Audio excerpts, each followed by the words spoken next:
इस वीडियो में हम लोग अभी डिस्कस करेंगे properties of addition of complex numbers को। ठीक है, तो कॉम्प्लेक्स नंबर के एडिशन के कुछ प्रॉपर्टीज को यहाँ पर जो है 5 प्रॉपर्टीज है। फर्स्ट क्या है, क्लोजर लॉ। ठीक है, सेकंड क्या है आपका कम्यूटेटिव लॉ, थर्ड क्या है एसोसिएटिव लॉ, और फोर्थ क्या है existence of identity additive identity, और फिफ्थ क्या है एग्जिस्टेंस ऑफ एडिटिव इन्वर्स।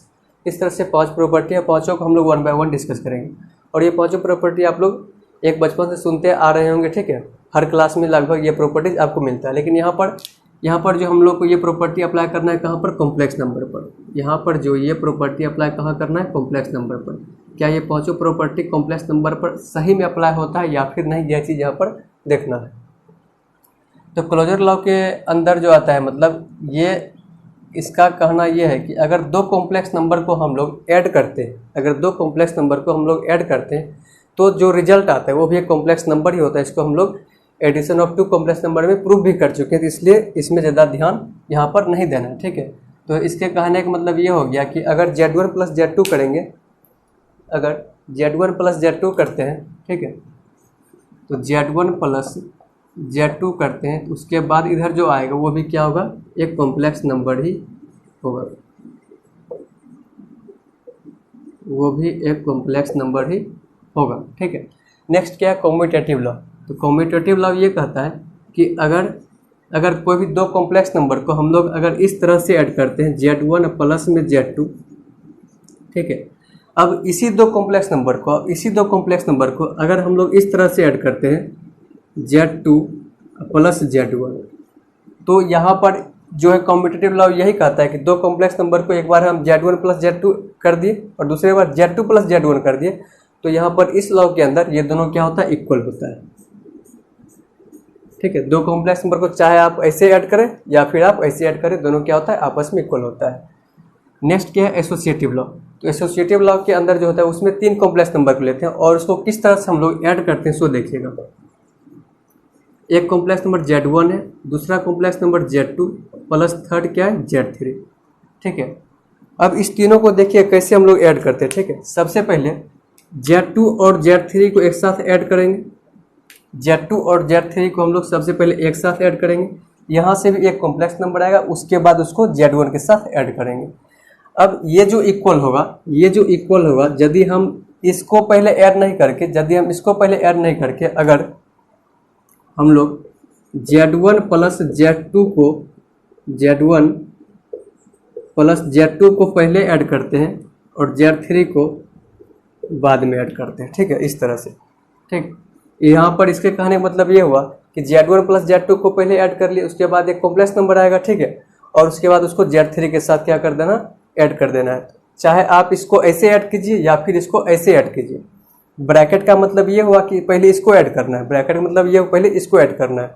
चाहे आप इसको इस तरह से ऐड कीजिए या फिर वही 3 कॉम्प्लेक्स नंबर को आप इस तरह से ऐड कीजिए, दोनों क्या होगा, आपस में इक्वल होगा। यही कौन कहता है, एसोसिएटिव लॉ यही कहता है।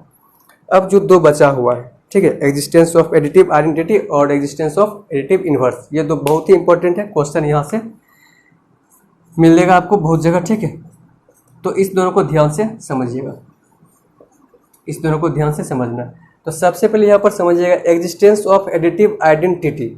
एग्जिस्टेंस ऑफ एडिटिव आइडेंटिटी मतलब कोई भी एक कॉम्प्लेक्स नंबर है। ठीक है, कोई भी एक कॉम्प्लेक्स नंबर है Z1 यहाँ पर सब जगह जो लिखे मतलब क्या, उसकी जगह पर कोई एक कॉम्प्लेक्स नंबर होगा, उसके जगह और Z2 जो है उसकी जगह पर कोई दूसरा कॉम्प्लेक्स नंबर होगा। ठीक है, x प्लस आई वाई के फॉर्म में।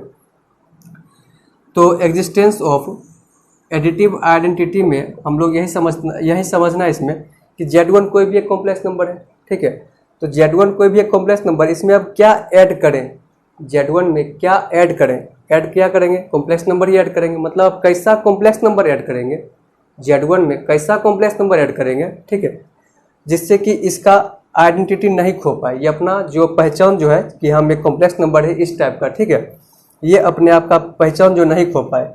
जैसे कहने का मतलब ये हो गया, अगर 5 लिख रहे हैं यहाँ पर, ठीक है, इस 5 में क्या ऐड करें, ये चेंज नहीं हुआ, 5 का 5 ही रहेगा। तो इस 5 में 0 अगर हम ऐड कर देंगे, इस 5 में अगर हम 0 ऐड कर देंगे क्या आएगा, 5 आएगा। ठीक है, तो यहाँ पर क्या ये भी पहले 5 था, अभी भी 5 है। ठीक है, ये अपना पहचान नहीं खो पाए, इसका आइडेंटिटी यही कि हम 5 है। ठीक है, अगर इस 5 में हम लोग 2 ऐड कर देंगे, अब ये 7, ये 5 पहले 5 था लेकिन अब 2 ऐड कर दिए तो ये 7 हो गया। मतलब ये 2 जो है ये एडिटिव आइडेंटिटी नहीं है। एडिटिव आइडेंटिटी का मतलब यही हुआ कि उसमें क्या ऐड करें, ठीक है, उसमें कैसा चीज़ ऐड करें कि वो अपना आइडेंटिटी नहीं खो पाए, ठीक है, वो अपना एग्जिस्टेंस नहीं खो पाए, ठीक है, वो एग्जिस्ट करे वो अपने जगह पर, ठीक। तो कहने का मतलब ये हो गया कि यहाँ पर जो है 0, ठीक है, हमेशा कहीं भी अगर एडिटिव आइडेंटिटी का बात करते हैं वहाँ पर हमेशा 0 आता है, ठीक है, चाहे वो नंबर्स में, चाहे कॉम्प्लेक्स नंबर में, चाहे वो कहीं भी हो। तो यहाँ अगर हम Z1 में +0 करते हैं यहाँ पर क्या आएगा, Z1 आएगा। लेकिन क्या ये 0 कॉम्प्लेक्स नंबर है? तो जी हाँ, ये 0 क्या कॉम्प्लेक्स नंबर है। कैसे? तो इस 0 को हम लोग लिख सकते हैं क्या, 0 + i × 0। यहाँ ये x और y क्या होना चाहिए, रियल नंबर होना चाहिए, जो कि यहाँ पर ये है, ठीक है। इस 0 को हम लोग क्या लिख सकते हैं, 0 + i × 0 लिख सकते हैं। तो कहने का मतलब ये हो गया कि Z1 को हम लोग लिख सकते हैं क्या, Z1 + 0 + i × 0, ठीक है। अब इसी 0 + i × 0 को क्या बोलेंगे, एडिटिव आइडेंटिटी बोलेंगे। क्या बोलेंगे, एडिटिव आइडेंटिटी बोलेंगे, ठीक है।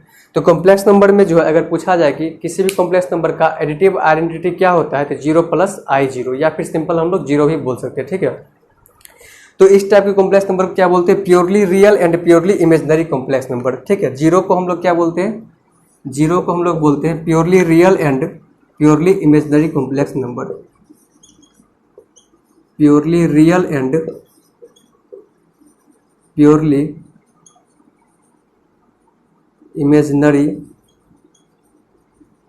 कॉम्प्लेक्स नंबर बोलते हैं। किसको, 0 को क्या बोलते हैं, purely real and purely imaginary complex number बोलते हैं 0 को। क्योंकि इसमें जो है 0, ये क्या है, प्योरली, अगर ये 0 हो जाएगा तो ये इधर भी, ये भी 0 हो जाएगा, इसलिए क्या हो जाएगा, ये purely real and purely imaginary complex number होगा, ठीक है, जिसको कि हम लोग क्या बोलते हैं, एडिटिव आइडेंटिटी बोलते हैं। नेक्स्ट हम लोग क्या देखेंगे, एग्जिस्टेंस ऑफ एडिटिव इनवर्स देखना है, ठीक है। तो एडिटिव इनवर्स चलिएगा देखते हैं।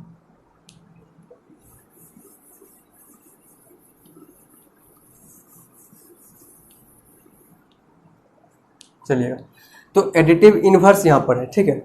मतलब कि कोई भी कॉम्प्लेक्स नंबर है, ठीक है, उसमें क्या ऐड करें, कोई भी कॉम्प्लेक्स नंबर है कि उसमें क्या ऐड करें कि उसका वैल्यू 0 हो जाए।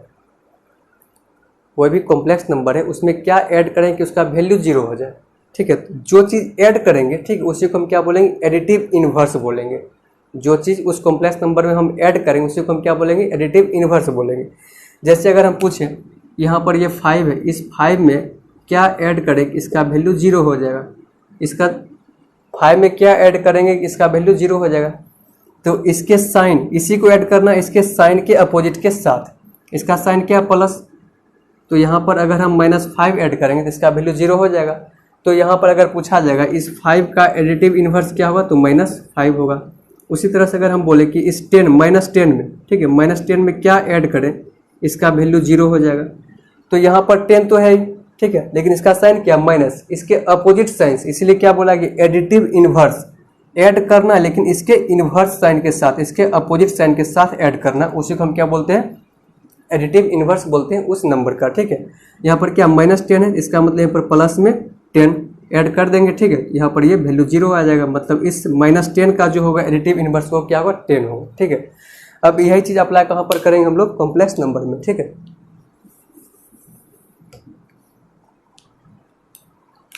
तो एडिटिव इनवर्स में जो होगा, जैसे कि यहाँ पर Z1 हो गया ये, ठीक है। अब इस Z1 में हम लोग यहाँ पर क्या ऐड करेंगे, इसका वैल्यू 0 होगा।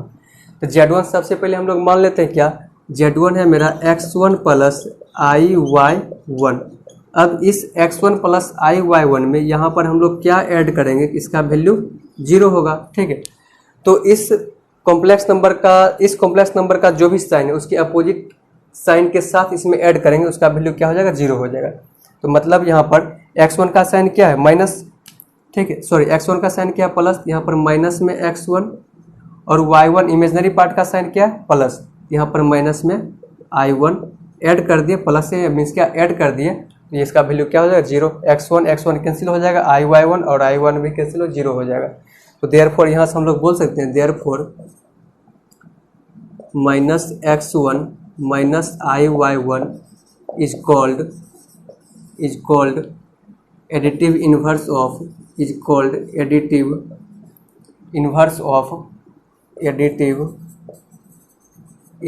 Of x1 plus iy1। x1 plus iy1 का ही एडिटिव इन्वर्स जो होगा वो क्या होगा, माइनस में x1 माइनस में iy1 उसका एडिटिव इन्वर्स होगा। अब अगर हम इसका एग्जांपल देखें, जैसे कि -5 प्लस 3i, अगर इसका एडिटिव इन्वर्स पूछा जाएगा, इसका क्या पूछा जाएगा, एडिटिव इन्वर्स अगर पूछते हैं, एडिटिव इन्वर्स, तो कुछ नहीं करना, इस दोनों के यहाँ रियल पार्ट का और इमेजिनरी पार्ट का साइन चेंज कर देना, ठीक है। तो -5 का क्या हो जाएगा 5 और प्लस में 3i तो क्या हो जाएगा -3i।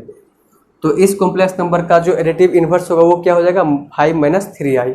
-5 प्लस 3i का एडिटिव इन्वर्स क्या होगा 5 - 3i होगा। तो यहाँ पर हम लोग ये दो कॉन्सेप्ट बहुत ही बेहतरीन है, ठीक है। ये चीज़ क्वेश्चन में रहता है, ठीक है, फाइंड करने के लिए एडिटिव इन्वर्स और एडिटिव आइडेंटिटी। ये तो बहुत कम रहता है, लेकिन एडिटिव इन्वर्स रहता है, और आगे हम लोग जो पढ़ेंगे मल्टीप्लिकेटिव इन्वर्स, ठीक है, वो भी रहता है। तो इस तरह से हम लोग इस वीडियो में क्या सीख गए, properties of addition of complex number में क्लोजर लॉ, कम्यूटेटिव लॉ में क्या होता है, एसोसिएटिव लॉ में क्या होता है, और एग्जिस्टेंस ऑफ एडिटिव आइडेंटिटी में क्या होता है, और एग्जिस्टेंस ऑफ एडिटिव इन्वर्स में क्या होता है। और अब हम लोग नेक्स्ट वीडियो में क्या देखें, properties of multiplication of complex number में इसी तरह से 4-5 प्रॉपर्टीज को डिस्कस करेंगे। चलिए।